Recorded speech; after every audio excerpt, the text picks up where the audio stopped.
చలో ఢిల్లీలో భాగంగా అన్నదాతల ఆందోళన ఉధృతమవుతుంది. పంజాబ్ హర్యానా సరిహద్దుల్లోని కనౌరి వద్ద టియర్ గ్యాస్ ప్రయోగంతో ఓ యువ రైతు మృతి చెందడంపై రైతులు బగ్గుమంటున్నారు. ఈ ఘటనను నిరసిస్తూ ఇవాళ బ్లాక్ ఫ్రైడే పాటించాలని పిలుపునిచ్చారు. దేశవ్యాప్తంగా నేడు అమిత్ షా, హర్యానా సీఎం మనోహర్ లాల్ ఖట్టర్, హోంమంత్రి అనిల్ విజ్ దిష్టిబొమ్మల్ని దహనం చేయాలని సంయుక్త కిసాన్ మోర్చా పిలుపునిచ్చింది. ఈ నెల 26న దేశవ్యాప్తంగా హైవేలపై ట్రాక్టర్ ర్యాలీలు, మార్చి 14న ఢిల్లీలోని రామ్లీలా మైదానంలో మహా పంచాయత్ నిర్వహించనున్నట్లు తెలిపారు.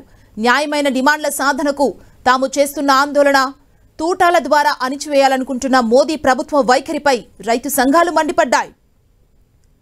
యువ రైతును అన్యాయంగా పొట్టన పెట్టుకున్నారంటూ ఆక్రోశించాయి.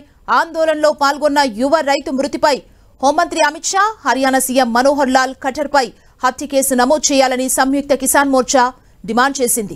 మృతి చెందిన శుభకరణ్ సింగ్ కుటుంబానికి ₹1 కోటి పరిహారాన్ని చెల్లించాలని రైతు నేతలు డిమాండ్ చేశారు. కేంద్రం తీరును నిరసిస్తూ ఇళ్లపై, వాహనాలకు నల్ల జెండాలను ఉంచాలన్నారు.